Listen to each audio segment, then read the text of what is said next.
¿Existe en estos momentos una fraternidad mundial secreta que conspira para controlar el mundo? O peor aún, ¿está ya en marcha el plan aterrador? ¿Hay ya colocadas por todo el mundo armas destructoras para provocar una catástrofe? ¿Se puede detener?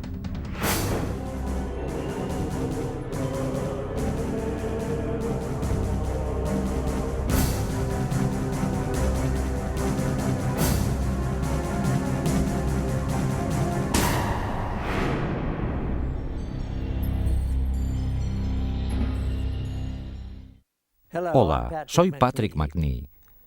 Se dice que los Illuminati son una sociedad mundial secreta que lleva siglos funcionando.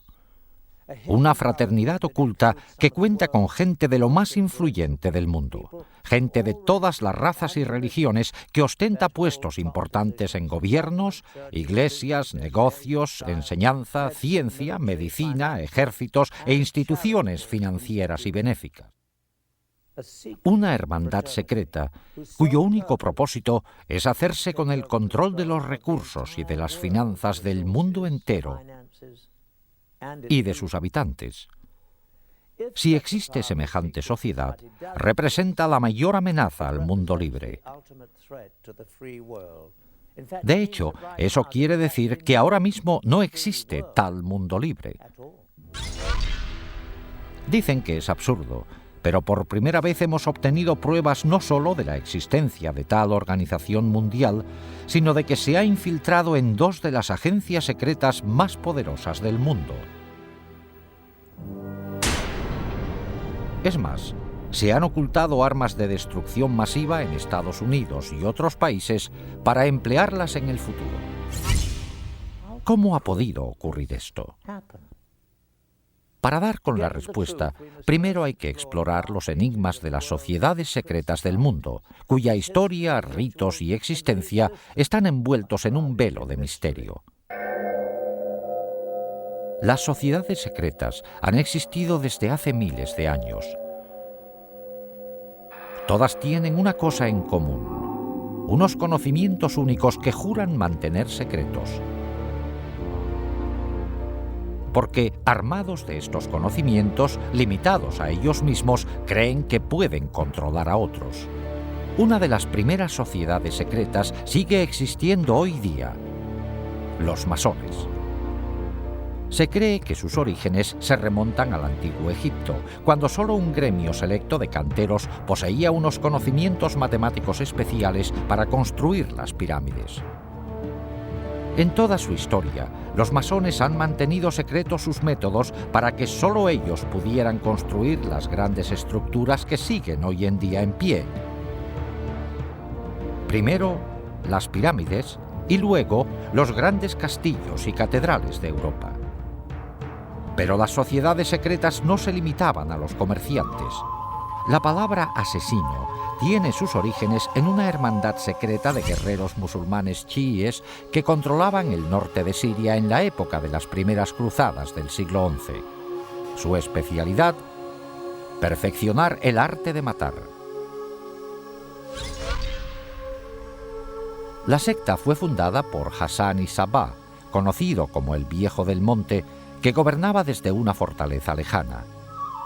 Hassan adoctrinó a sus discípulos en la promesa de que, si luchaban y morían por Alá, vivirían eternamente en el paraíso rodeados de placeres celestiales y terrenales. Empleaba la fuerza de la tortura y del asesinato para dar especial impacto a sus doctrinas y garantizar una total disciplina y devoción. Hassan daba hachís a sus fanáticos discípulos para provocarles una sensación de imbatibilidad antes de mandarles a misiones suicidas. Por eso, el nombre de asesino se derivó de la palabra hashashin, o fumador de hachís. En 1100, los asesinos contaban con más de 70.000 miembros fanáticos.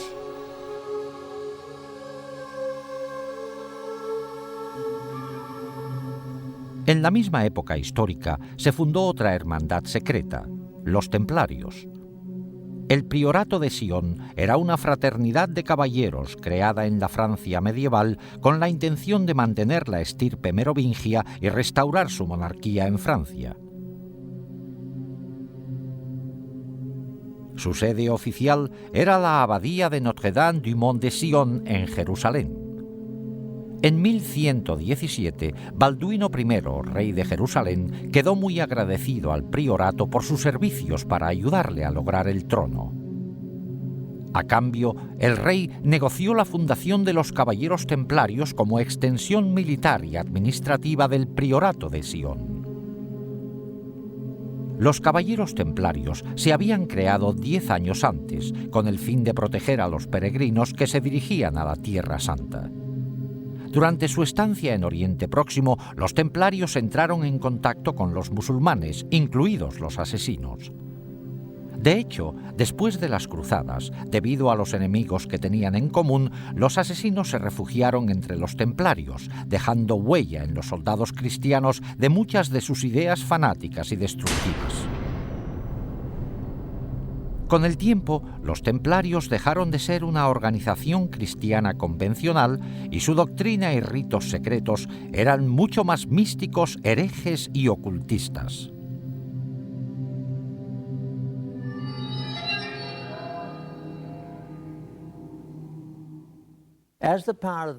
A medida que aumentó el poder de los templarios, la hermandad se convirtió en una iglesia dentro de la iglesia, con sus propios bancos, revocando excomuniones dictadas por obispos y solo obedecían al Papa. Desde el principio, todo lo relacionado con los caballeros templarios contiene al menos un elemento de misterio. Se fundaron justo después de la Primera Cruzada, que volvió a abrir la ruta entre Europa y la Tierra Santa. Y en 1118, 9 caballeros franceses con conexión con la corte del conde de Champagne se fueron a la Tierra Santa con el fin, según ellos, de proteger los caminos y las rutas de peregrinaje para que los peregrinos estuvieran seguros ahora que podían visitar los lugares sagrados. Una vez en la Tierra Santa, no hay testimonios de que hicieran nada los primeros 9 años. Desde el principio, hay algo que no encaja. Además, hay testimonios de que esta misión para proteger la ruta de peregrinaje era solo una tapadera. En el fondo fueron ahí por otra razón. Por algún motivo, los caballeros creían que había escondido algún tesoro. Hay testimonios de que excavaron debajo del monte del templo y los arqueólogos han encontrado artilugios suyos de las excavaciones. Al parecer, los templarios pasaron muy poco tiempo en los caminos. De los 9 años de estancia, la mayoría lo pasaron excavando túneles debajo del monte del templo, el emplazamiento original del templo bíblico de Salomón. ¿Qué iban buscando? El templo de Salomón llevaba mucho tiempo destruido. Pero en épocas de conflicto se sabía que los sacerdotes habían escondido tesoros religiosos en cámaras subterráneas ocultas y los sacaban al pasar el peligro. En la Biblia se dice que el Arca de la Alianza y otros tesoros sobrevivieron así varias invasiones extranjeras. Quizá el Santo Grial hubiese sobrevivido también en el laberinto debajo del templo a la espera de que la humanidad redescubriera su poder. Por cierto, no fue casualidad que los caballeros se instalaran en una mezquita situada en el antiguo emplazamiento. De hecho, fue después de su estancia cuando se hicieron llamar templarios o caballeros templarios. Un monje llamado Bernardo, que luego acabó siendo San Bernardo, intervino en la fundación de los templarios. San Bernardo se ocupaba de descifrar textos en hebreo antiguo. Aunque Bernardo era muy mundano en muchos aspectos, también era muy espiritual de un modo bastante insólito para su época. Le atraía mucho el lado femenino de la religión, los cultos a las vírgenes negras, sobre todo del sur de Francia, que son muy misteriosos, casi paganos.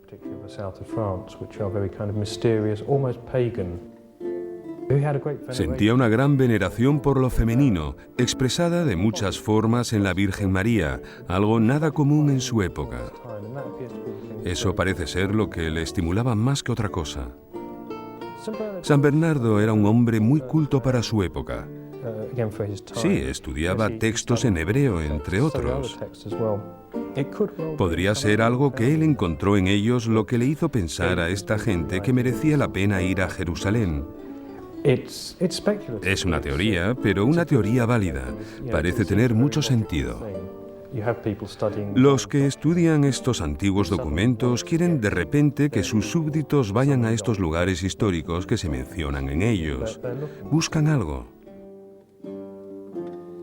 No sé personalmente qué encontraron, salvo que les parecía importante. No se sabe. Fuera lo que fuera, no se sabe dónde está. Es un misterio, pero abundan todo tipo de teorías que podrían ser correctas. Documentos, Arca de la Alianza, Santo Grial, lo que fuera, pero todas con un secreto.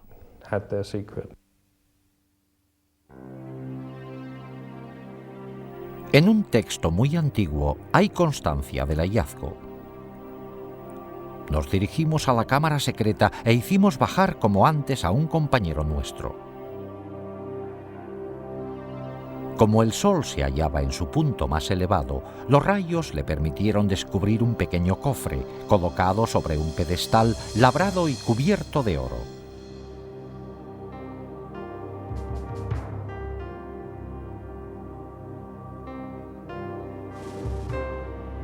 Nos dio la señal para el ascenso y lo sacamos de inmediato.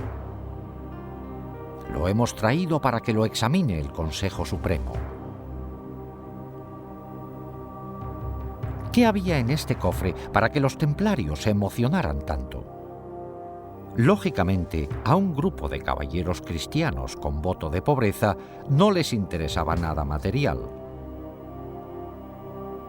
Es más probable que fuera un objeto con un gran significado religioso. Hoy día no se sabe aún exactamente qué encontraron los templarios en la cámara secreta. Lo que sí se sabe es que al enterarse del hallazgo, el conde Hughes de Champagne, el hombre que financió la expedición, volvió a Jerusalén para unirse con sus anteriores vasallos. Una vez ahí, dejó todas sus posesiones materiales para servirles como caballero templario. Después de este descubrimiento, el gran maestre de los templarios visitó al Papa, y con la bendición de San Bernardo, la Iglesia reconoció oficialmente su orden. En el mundo cristiano, los hombres se unían rápido a los caballeros, renunciando a sus familias, dejando sus posesiones materiales y aceptando los difíciles votos de pobreza y castidad.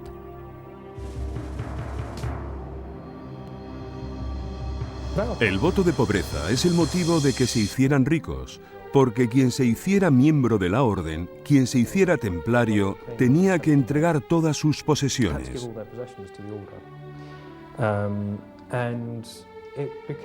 Además, se acabó viendo como un símbolo de prestigio que las familias nobles tuvieran hijos en la orden de los templarios. Y por supuesto, el dinero o las propiedades que tuvieran iban a las arcas. Además, cuando el Papa aprobó la orden, la bendijo y dijo que era bueno que quienes quisieran impresionar al Papa donaran fincas y dinero a esta nueva orden. Y en cantidades ingentes, ningún caballero podía poseer nada. O sea que todas las posesiones como fincas, castillos, ganados y dinero que se les regalaba iban a parar a la orden.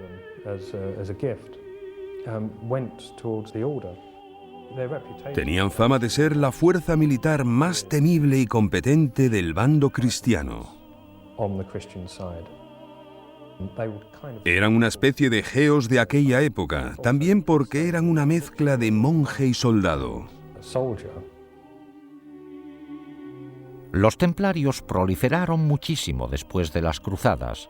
Se hicieron con el control financiero de Europa, dominando todas las principales industrias, sobre todo la de los préstamos. Inventaron el sistema de cheques moderno y en cuestión de unos años tenían contentos a todos los reyes de Europa. Tenían demasiados humos en muchos sentidos, sobre todo con respecto al Papa y a muchos reyes. Eran sumamente ricos, parecían ser los amos del mundo. La mayoría de los historiadores cree que recibieron su justo castigo por su riqueza. El rey francés que inició la represión de los templarios, Felipe el Hermoso, sentía envidia de su gran riqueza. Y se piensa que les acusó de blasfemia y de sacrilegio, pero que lo que en realidad quería era su dinero. Se les acusó de blasfemia y de sacrilegio, así como de incumplimiento de la reverencia habitual de la Iglesia, pero eso era bien sabido. Las acusaciones contenían elementos sexuales, pero siempre los hay en acusaciones contra grupos herejes. Se les acusó de sodomía, de actos homosexuales, se les acusó de escupir y de pisotear la cruz, de adorar no solo una cabeza barbuda y cortada, sino también en casos excepcionales se les acusó de adorar la cabeza cortada de un gato. La Iglesia Católica se hizo con las confesiones necesarias para eliminar a los templarios. Un viernes 13 de 1307, el Papa disolvió oficialmente la orden. Su gran maestre murió en la hoguera. A mediados de la década de 1300, los templarios parecían haber desaparecido completamente y se confiscó su hacienda. Pero ¿se podría disolver la hermandad más rica y poderosa del mundo y confiscar toda su riqueza de la noche a la mañana? No. Los templarios, bien preparados y organizados, pasaron rápidamente a la clandestinidad y se llevaron consigo toda su riqueza. Se convirtieron en una sociedad secreta muy poderosa y con muchos fondos. De hecho, como ha demostrado la historia, solo desaparecieron de la vista de la gente. Pero con una nueva faceta, un odio acérrimo a la Iglesia Católica. Al mismo tiempo, el priorato de Sion supuso que la Iglesia haría lo mismo con ellos. También parece que desaparecieron, pero solo de la vista de la gente. Durante más de 400 años, desde el siglo XIV hasta finales del XVIII, los masones, los asesinos, el priorato de Sion y los templarios subsistieron como sociedades secretas relativamente aisladas, con una influencia limitada, hasta que, el 1 de mayo de 1776, en Baviera, la humanidad vio lo que podría ser su peor destino. Adam Weishaupt, catedrático de Derecho Canónico, educado con los jesuitas y que sabía mucho de ocultismo, formó una nueva organización secreta que aglutinaría a todas las demás con un fin inconcebible: hacerse con el control total del mundo y de sus recursos y dominar por completo a sus habitantes. Weishaupt la describió eufemísticamente como un nuevo orden mundial. Esta hermandad diabólica se fundó inspirándose en una síntesis de las ideas centrales de sociedades secretas anteriores.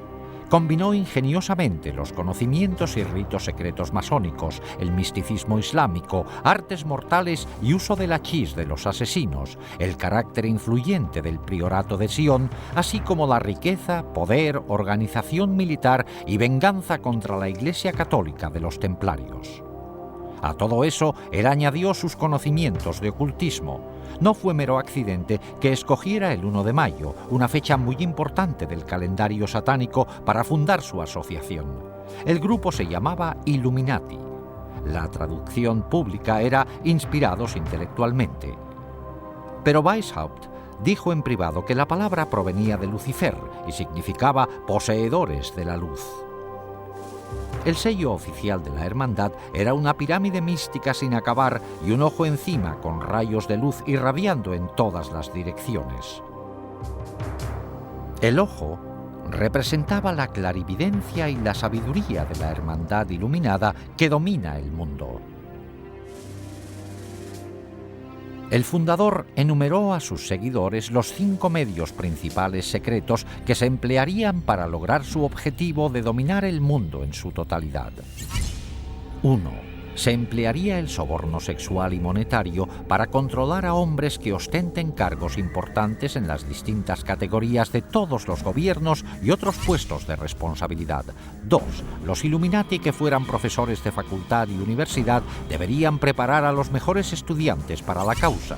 3. Se colocaría a personas de influencia y estudiantes especialmente preparados bajo el control de la hermandad detrás de todas las instituciones gubernamentales, religiosas y financieras y se emplearían como agentes. 4. La sociedad secreta dominaría absolutamente los medios de comunicación, de modo que toda la información pudiera manipularse para convencer a las masas de que un gobierno único mundial es la única solución de muchos problemas. 5.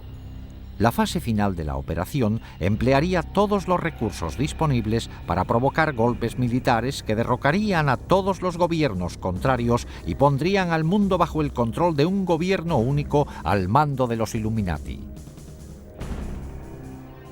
El grupo se componía al principio de masones del grado 32 y utilizaba diversas logias masónicas de tapadera como lugares de reclutamiento. El masón reclutado de mayor categoría fue un noble del norte de Alemania, el barón Kanicki, conocido también como Adolf Francis, un personaje clave en el mundo masón europeo. Los Illuminati eran muy reservados, hasta el punto de llamarse a sí mismos y sus centros con nombres clásicos falsos. Por ejemplo, Weishaupt era Espartaco, Canige era Filo, la sede era Eleusis, Austria era Egipto, etc. Las fechas se indicaban de forma codificada. Bajo la dirección de Canige, el número de miembros ascendió a más de 3.000. Pero un triunfo tan rápido también provocó oposición. Los jesuitas se habían opuesto a los Illuminati desde el comienzo y al final todos los sacerdotes acabaron siendo enemigos acérrimos. La Iglesia Católica se opuso a la sociedad secreta. De hecho, los sacerdotes se opusieron tanto que el gobernador de Baviera declaró a los Illuminati conspiración ilegal por edicto en 1784. Muchos Illuminati fueron encarcelados y algunos, incluido Weishaupt, fueron exiliados. Al poco tiempo, la masonería también fue eliminada de Baviera. A finales del siglo XVIII, los Illuminati parecían haber desaparecido completamente del mapa. Pero en realidad, los Illuminati siguieron el ejemplo de las sociedades secretas anteriores. Pasaron a la clandestinidad y añadieron un objetivo secreto más: infiltrarse y derribar la religión católica.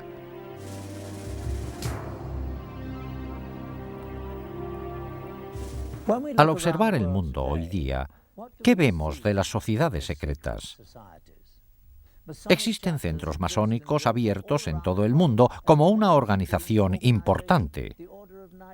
Los templarios subsisten hoy día como organización masónica de primera categoría en el rito masónico de York. Aún sigue siendo en parte un secreto lo que ocurre dentro de los centros masónicos. Quizás solo los miembros más importantes conozcan los ritos secretos, los objetivos y la venganza contra la Iglesia Católica. Los masones y los templarios han sabido integrarse muy bien en las sociedades más respetadas del mundo. En menor grado, los asesinos han aparecido en público de vez en cuando en la historia. A principios de la década de 1800 se les vio en la India bajo la dirección del Aga Khan, al que atribuían poderes divinos.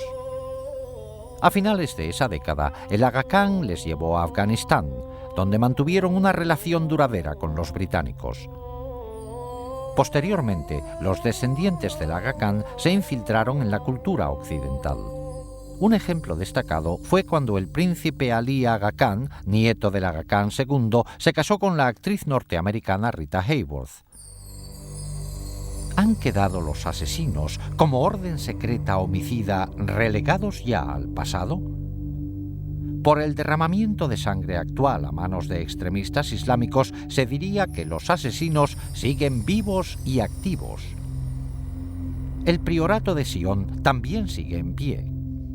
De hecho, se piensa que varias figuras históricas ilustres han ejercido de grandes maestres del priorato y existen pruebas que lo confirman. En 1975 se descubrió algo en una biblioteca de París. Se encontraron unos pergaminos llamados Le Dossier Le Carré. En estos documentos se revela que entre sus miembros secretos estaban Leonardo da Vinci, Víctor Hugo e Isaac Newton. Hay quienes atribuyen al priorato la creación de la Unión Europea. Se cree que el anterior presidente de Francia, François Mitterrand, era miembro del priorato, al igual que mucha otra gente con poder. En cuanto a la estirpe merovingia, que los miembros del priorato juraban proteger, aún se mantiene. Por matrimonios entre parientes, la mayoría de las familias reales europeas pueden decir que son de ascendencia merovingia, y se dice que de estas familias reales han salido los 44 presidentes de Estados Unidos. Estas conexiones por todo el mundo a través del priorato de Sion eran el medio del que se valían los Illuminati para influir en la política y en el poder mundiales. Pero, ¿qué pasó con la sociedad más secreta de todas? Los Illuminati de Weishaupt. La hermandad que prometió unir a todas las demás sociedades secretas para dominar el mundo. ¿Sigue dedicándose activamente a su plan diabólico de dominar el mundo? Por supuesto, nuevos hechos sorprendentes descubiertos revelan que es más fuerte que nunca. El estudio de una sociedad secreta es como estudiar las corrientes de un lago. Las ondas de la superficie nos dan pistas para saber lo que pasa en el fondo. El gran plan de los Illuminati requería infiltrarse en los gobiernos de todo el mundo.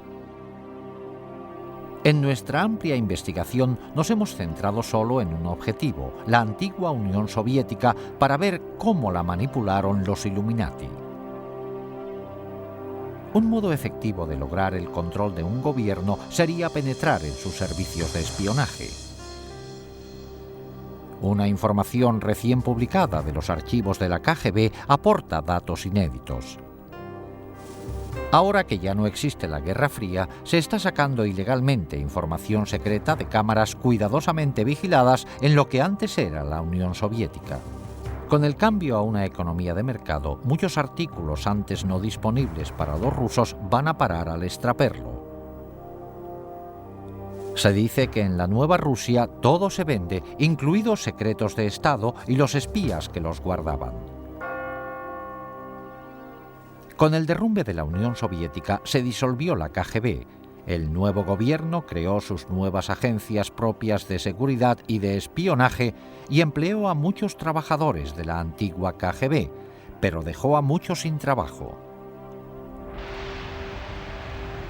Incluso a los que tenían empleo no se les pagaba a menudo lo prometido. Observamos que muchos empleados de la antigua KGB estaban dispuestos a aportar información personal de sus actividades secretas en la agencia por un precio. Sin embargo, cuando se mencionaba el tema de los Illuminati, ninguna cantidad de dinero podía persuadir a nadie a hablar de ello. Interpretamos esto como una señal definitiva de que íbamos por buen camino y de que estábamos a punto de correr el peligro de descubrir la presencia de la hermandad secreta en la KGB. Los antiguos empleados de la KGB estaban dispuestos a mandarnos a fuentes clandestinas donde podríamos recabar más datos, pero por nuestra cuenta y riesgo. Aunque la mayoría de las pistas resultaron ser infructuosas, vimos que con paciencia, dinero y un poco de suerte es posible adquirir documentos soviéticos secretos. Con una cámara oculta grabamos numerosos encuentros durante varios meses en que intentamos obtener material relacionado. Esta transacción entre un contacto nuestro en Moscú y extraperlistas resultó ser uno de los encuentros más fructíferos. Aunque, como verán, no faltaron momentos de tensión.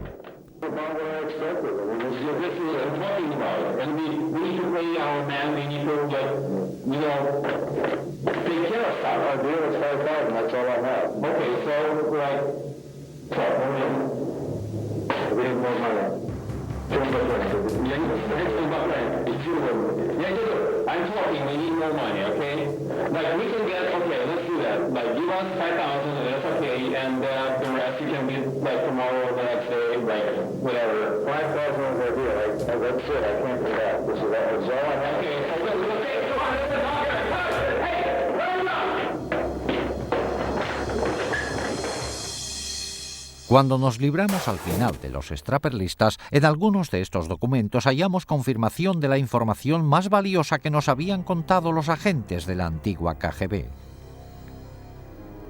Tal y como nos habían dicho, efectivamente, la KGB registraba todas sus actividades en documentos, películas y cintas. Estas se almacenaban en unas instalaciones debajo de la sede de la KGB bajo la mayor seguridad.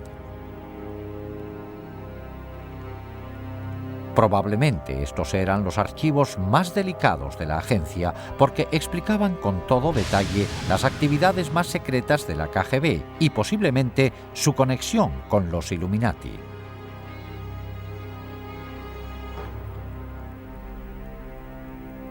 Los documentos que compramos en el mercado negro fueron todo un logro.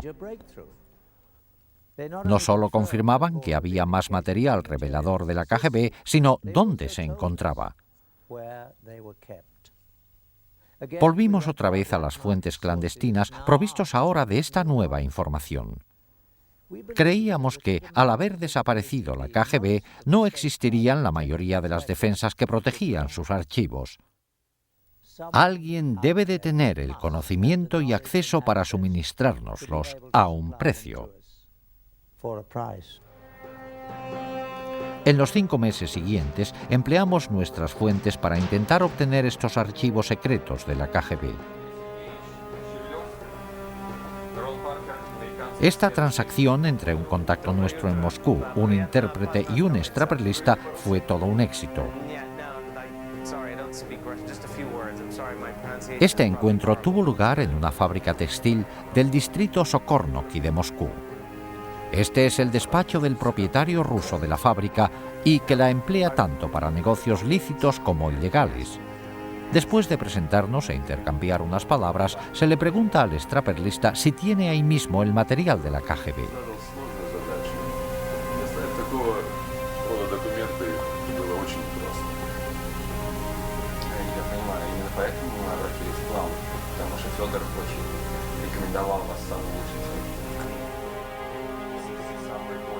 Se sacan de una caja fuerte los documentos relacionados con las películas y cintas que el extraperlista ha prometido entregar. Después de inspeccionar los documentos y verificar su autenticidad, la transacción se da por terminada.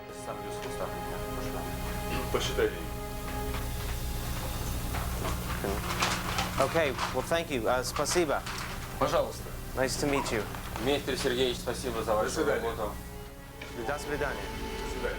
Una vez realizado el pago, les llevan a otro despacho, donde se dice que están almacenadas las películas y las cintas.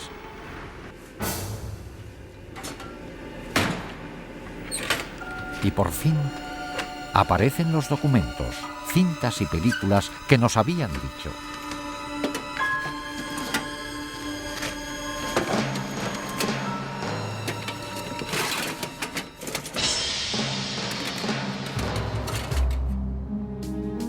En una asombrosa revelación, incluida en los documentos secretos que obtuvimos, hallamos la prueba de que los Illuminati se infiltraron en la URSS y en la KGB. En unos comunicados entre 2 agentes superiores de la KGB se menciona al primer iluminado, Adam Weishaupt, por su nombre.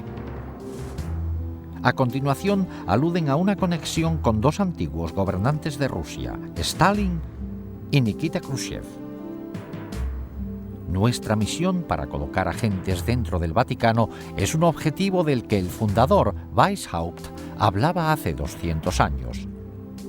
Tanto Stalin como Khrushchev intentaron lograrlo durante años, aunque sin éxito. Pero creo que esta vez podremos lograrlo por fin. Es más, en el laboratorio, nuestros investigadores descubrieron algo alarmante.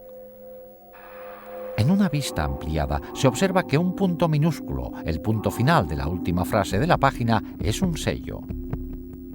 Es la pirámide incompleta con un ojo en un triángulo encima.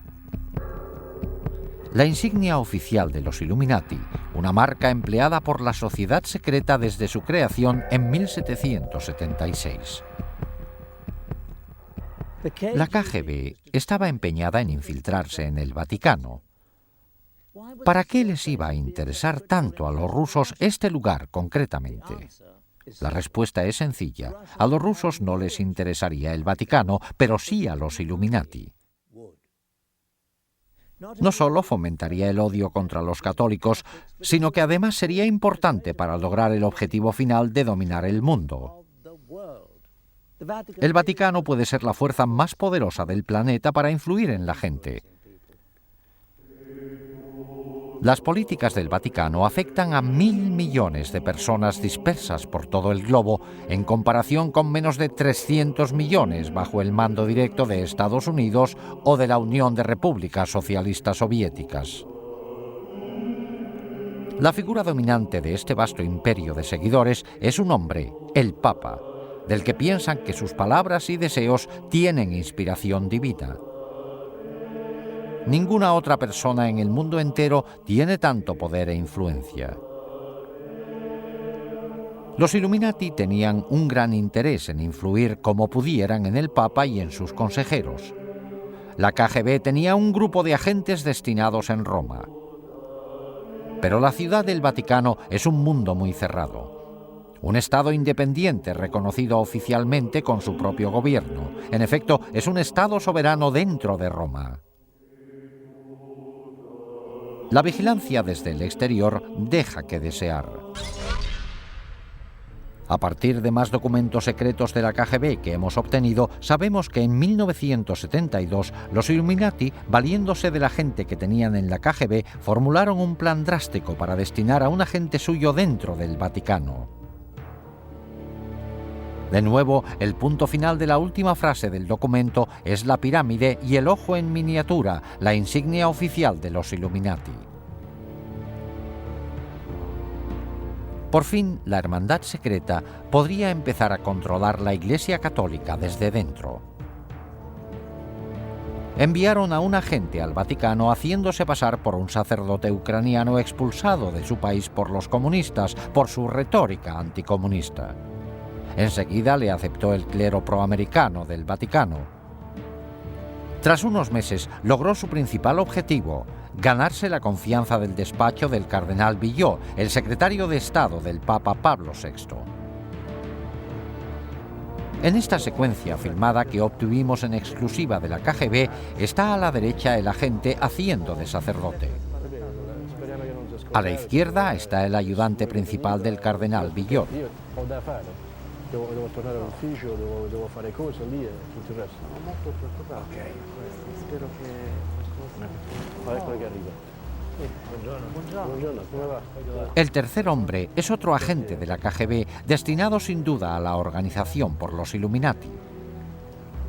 Pretende también acceder al cardenal. Sì, questo va bene, molto piacere. Bene, molto bene. Bravo, sta piacere. Abbiamo la sua collaborazione. Sì. Bene. Molto positivo e terremo molta considerazione di questo. Sappiamo quanto è importante per noi questa collaborazione. Cuando el ayudante de Villot viaja cada mes a Milán, como de costumbre, la KGB instala una cámara en la habitación de su hotel. Como es típico de la KGB, están planeando chantajear al ayudante para que siga colaborando. Durante varios días, una mujer hace amistad con él y se gana su confianza. En la película se ve que se preparó bien la trampa.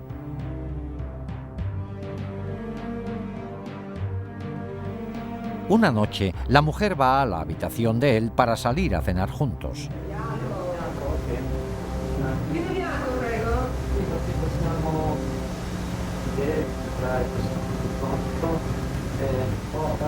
Ho soltanto posso? Riesci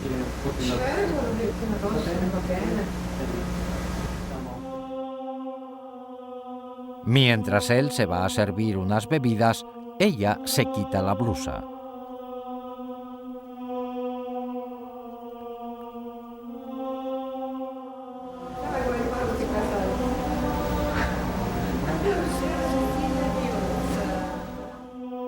La película se corta de repente, pero independientemente del resultado del encuentro, el plano de este sacerdote con una mujer medio desnuda en su cuarto es suficientemente perjudicial como para garantizar la vigilancia de las actividades de Villot.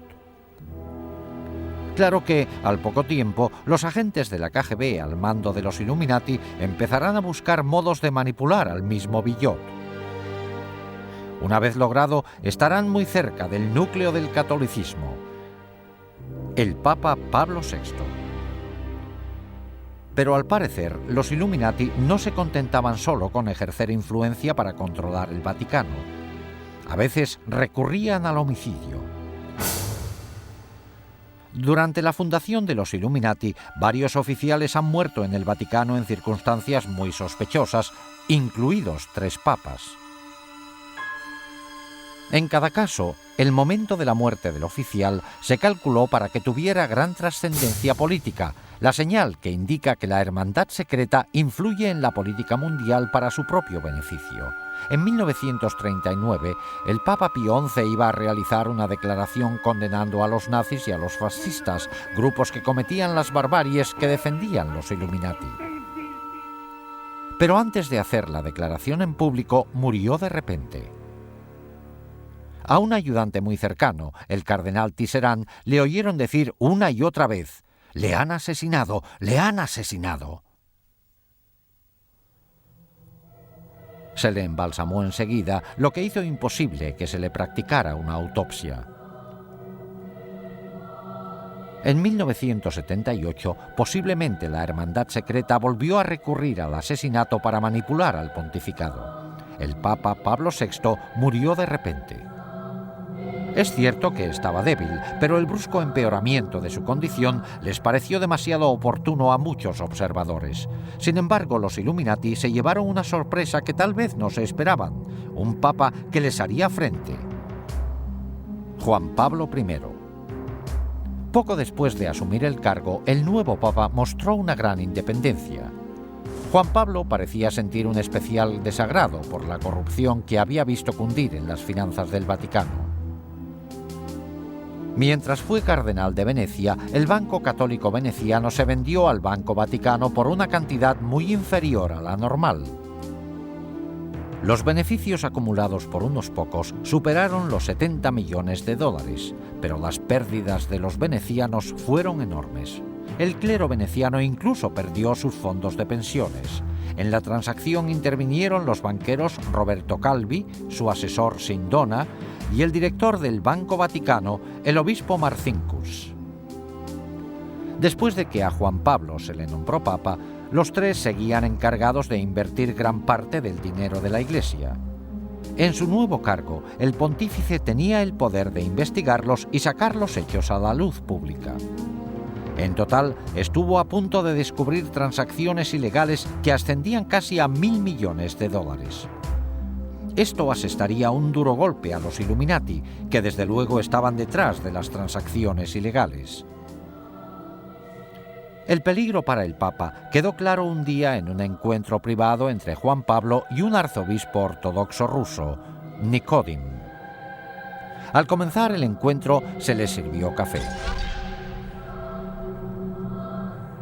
Nikodim tomó el primer sorbo y al poco rato se desplomó en el suelo y murió.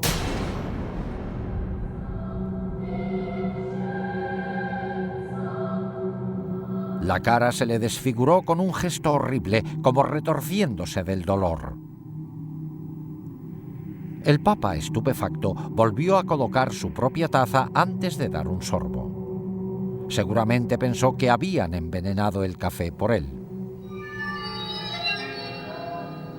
Sin embargo, el médico declaró que el arzobispo había muerto de lo mismo que los demás en el Vaticano, de una fuerte trombosis. Todos los hechos relacionados con la misteriosa muerte del arzobispo ruso apuntaban a un intento de asesinato y encubrimiento. El cadáver del arzobispo fue embalsamado al poco de morirse sin un examen médico completo previo. Después del embalsamamiento sería imposible realizar una autopsia exacta para ver la causa de su muerte, sobre todo si hubo envenenamiento.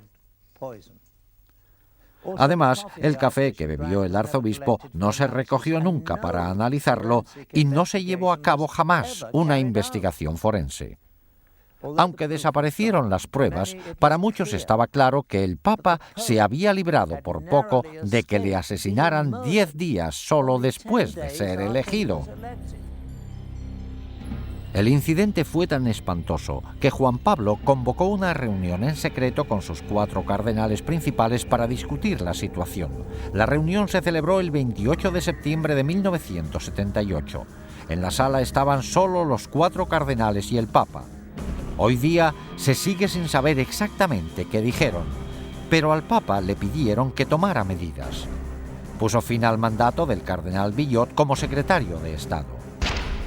Este era el mismo cardenal Billot a cuyo ayudante se había chantajeado en las películas de la KGB en 1972. En esos 6 años, este cardenal debió también de caer en la trampa de los Illuminati. Su destitución implicaba que el Papa había descubierto al menos una parte del plan secreto. Pero ni siquiera Juan Pablo pudo evitar la muerte a manos de los Illuminati. Esa noche, el pontífice se retiró antes de lo normal y se llevó con él apuntes de la reunión secreta para meditarlos. A las 5 de la madrugada, la ayudante más próxima al Papa, Sor Vincenza, empezó a preocuparse. Su santidad nunca se había quedado dormido. Miró por la puerta. Juan Pablo estaba sentado en la cama con la luz encendida, como si estuviera leyendo. Tenía papeles alrededor. Pero, para sorpresa de ella, su rostro tenía la misma expresión desfigurada y agonizante que la que ella vio en el arzobispo Nicodim días antes. Juan Pablo murió a los 33 días de ser nombrado Papa. Tras más de 200 años de perfeccionar sus artes secretas, los Illuminati ocultaban sus huellas con gran precisión. Aunque el Papa le había destituido de su cargo como secretario de Estado horas antes, el cardenal Billot asumió el mando. Como cardenal más importante, él era ahora el Papa provisional. Se encerró en el cuarto del Papa para recoger los medicamentos y la mayoría de los papeles que había, incluidos los apuntes de la reunión secreta. También se llevó los dulces que le gustaba tomar al pontífice cuando leía, e incluso sus gafas y zapatillas.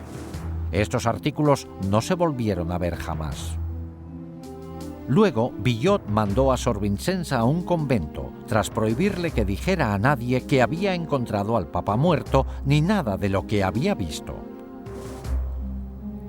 A las 6:10 de la mañana ordenó que llamaran a los embalsamadores, pero lo más chocante es que llegaron casi al momento. Se calculó que, dada la distancia que tenían que recorrer los embalsamadores, les debieron de contactar a las 4:45 de la mañana, 15 minutos antes de que la hermana descubriera al Papa. A las 7:30 se realizó un comunicado público. La causa de la muerte fue un paro cardíaco. En vez de Sor Vincenza, se dijo que el secretario del Papa, Monseñor Maghe, le había encontrado muerto y la hora se cambió a las 5:30. Antes de realizarse el comunicado, los embalsamadores ya habían acabado. Al igual que con la muerte similar del arzobispo ruso solo 23 días antes, se descartó la posibilidad de una autopsia 100% exacta. Si hubiera sido un asesinato, las posibilidades de demostrarlo estaban ya descartadas.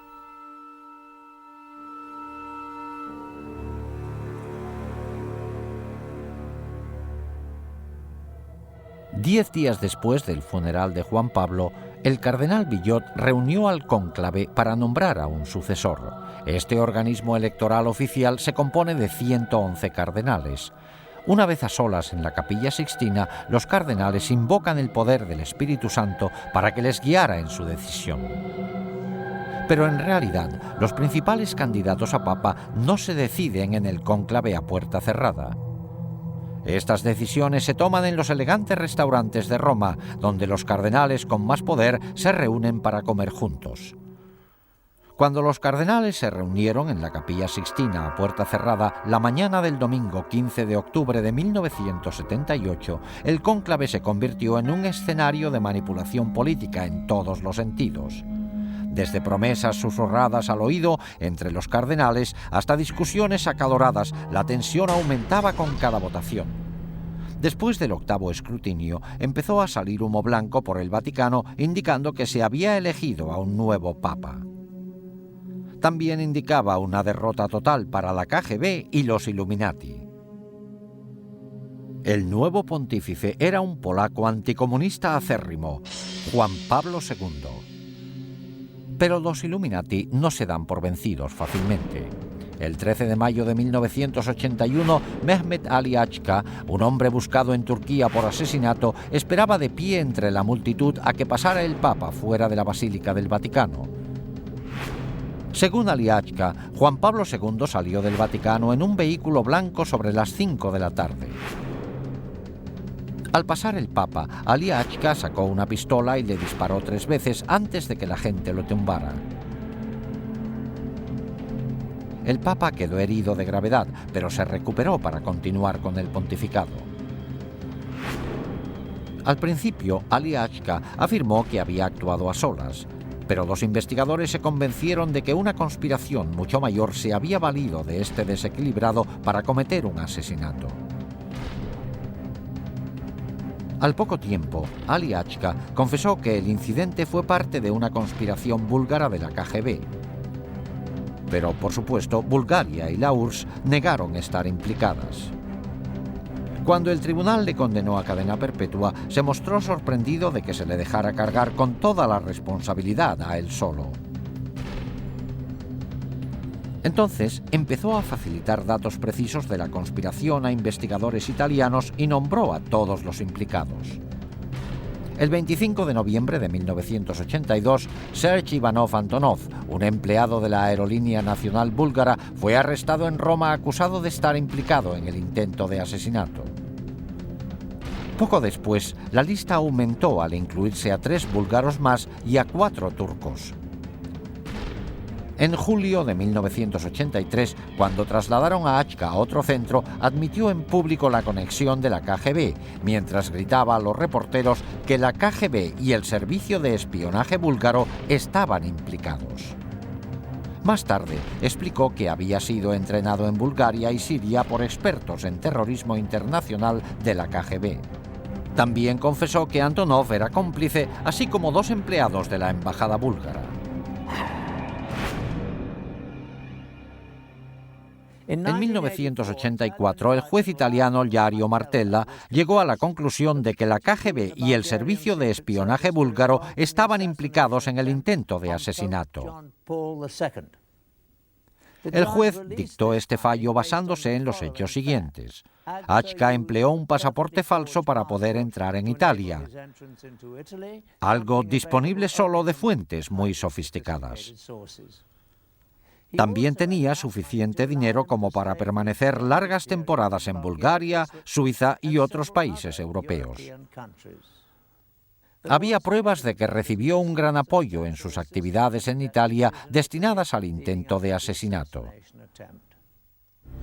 En primavera se convocó el juicio de 8 hombres acusados de conspirar para matar al Papa y los hechos empezaron a esclarecerse. En el juicio, varios acusados turcos declararon que habían ayudado a Achka en sus viajes de Turquía a Italia pasando por Bulgaria. Otro dijo que había realizado pagos a Achka de los búlgaros acusados. Uno confesó haber entregado a Achka el arma del asesinato en un restaurante de Milán.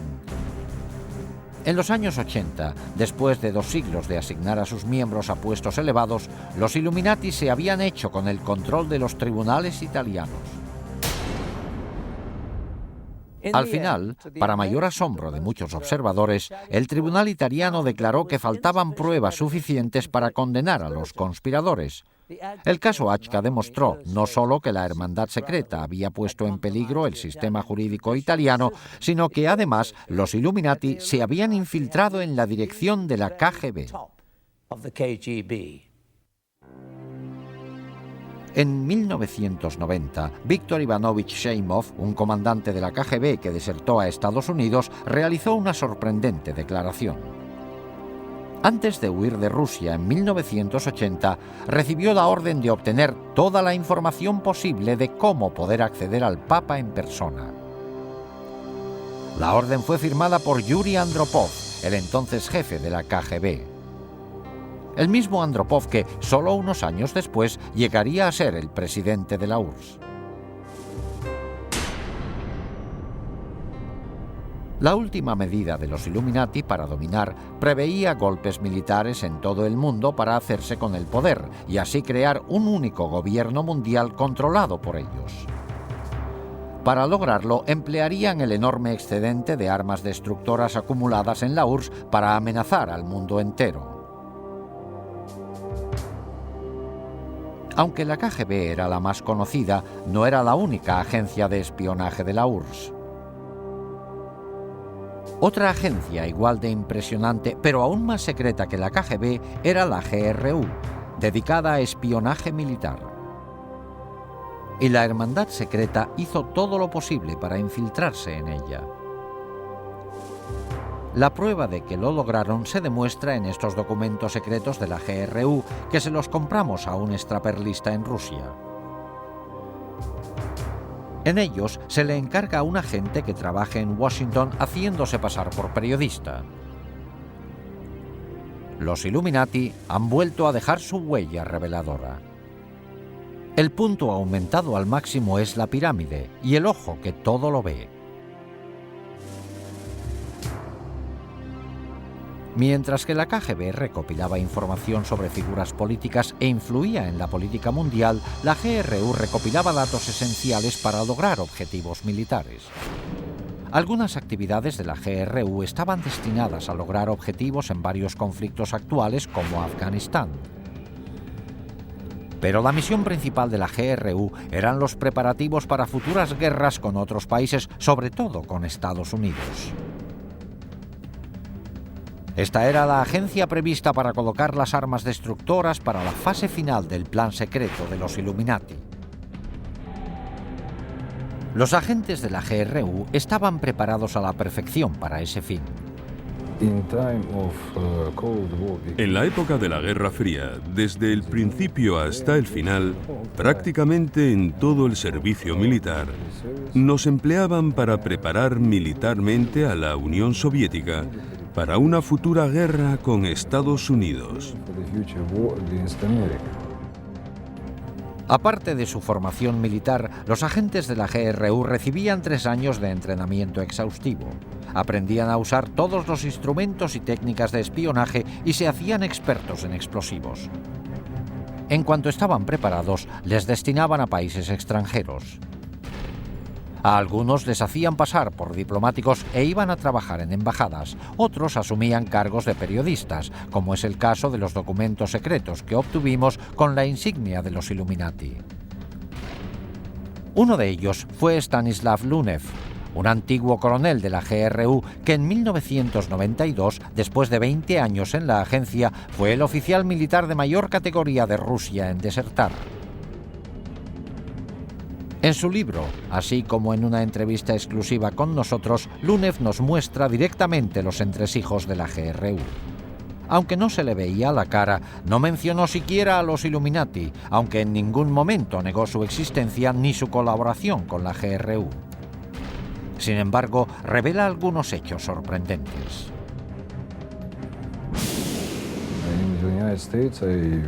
En Estados Unidos, trabajé en el sector operativo de Washington haciéndome pasar por corresponsal de la agencia de noticias TASS. Es una tapadera muy buena, porque los periodistas y los espías, los verdaderos espías, tienen mucho en común. Los dos buscan noticias e información. Una vez asignados en su puesto, los agentes de la GRU tenían varios cometidos. Uno era ayudar a coordinar campañas terroristas para desestabilizar gobiernos hostiles.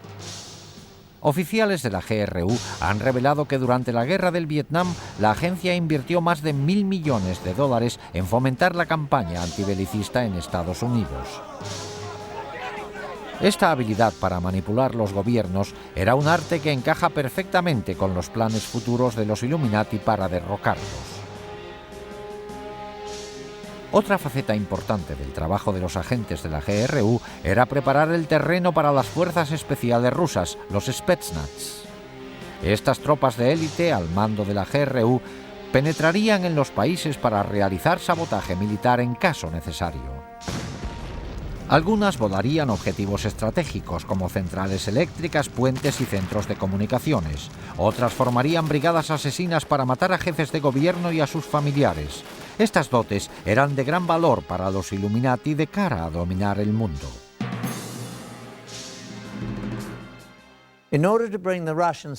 Para trasladar las fuerzas especiales rusas al extranjero cuando hiciera falta, la GRU tenía que cerciorarse de que tuvieran acceso para cruzar las fronteras.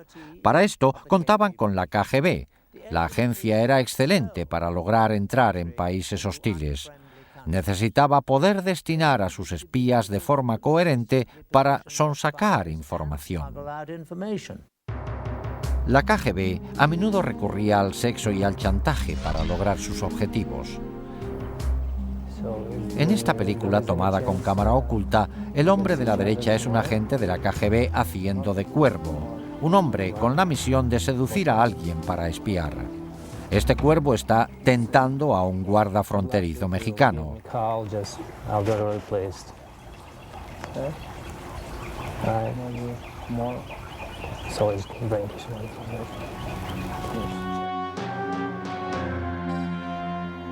En cuanto el guarda picó, los agentes de la KGB podían cruzar de México a Estados Unidos por este puesto sin problemas. Esta información se pasaba a la GRU para que también pudiera hacer uso del acceso e introducir a agentes y a los Spetsnaz cuando se les llamara. So, will you call me? I'll call you. You will? Anyway, I'll contact you, you know what I mean? I'll call you. I'll find you, then I'll call you. Are you okay? Yeah, okay. Okay. Para ejecutar el programa de caos mundial y golpes militares, la Hermandad Secreta se sirvió de la GRU para colocar por todo el mundo agentes clandestinos y armas destructoras. Estas armas permanecerían ocultas en lugares estratégicos hasta que hicieran falta. Cuando los Illuminati lo decidieran, los agentes saldrían a la luz y se emplearían las armas. Los comandantes de estas fuerzas de operaciones especiales son militares profesionales muy bien preparados y vendrán cuando se produzca un gran conflicto.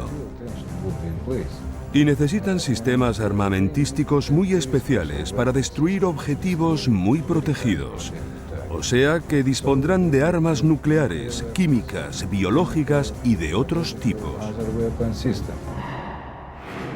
Las armas más temibles que se introdujeron ilegalmente fueron los dispositivos nucleares pequeños, que se conocen como bombas nucleares de maleta. Estas armas pueden transportarse fácilmente, pero tienen una potencia destructora enorme. Una vez introducidas en Estados Unidos y otros países enemigos, se escondieron en lugares seguros y podrían recuperarse en tiempo de guerra. Se calcula que un alarmante número de estos dispositivos nucleares se colocó en Estados Unidos y en otros países. Con toda probabilidad, estos dispositivos permanecen ocultos en lugares secretos listos para emplearse hoy. Gracias a los archivos de la KGB abiertos recientemente, hemos visto asombrados cómo los Illuminati han estado manipulando hasta ahora las instituciones mundiales como el Vaticano. Y hemos visto que se han colocado por todo el mundo armas destructoras. Nos hemos centrado solo en la conexión de Rusia con los Illuminati. Desde que Adam Weishaupt fundó la Sociedad Secreta en 1776, sus tentáculos se han extendido a muchas otras naciones del mundo. Incluso en Estados Unidos existen señales reveladoras. La más obvia se halla en el reverso del billete de $1. Se ven claramente la pirámide y el ojo, la insignia de los Illuminati, que se incluyó ahí en 1933 por orden del presidente Franklin D. Roosevelt. Debajo se lee en latín Novus Ordo Seclorum, que se traduce como Nuevo Orden Mundial.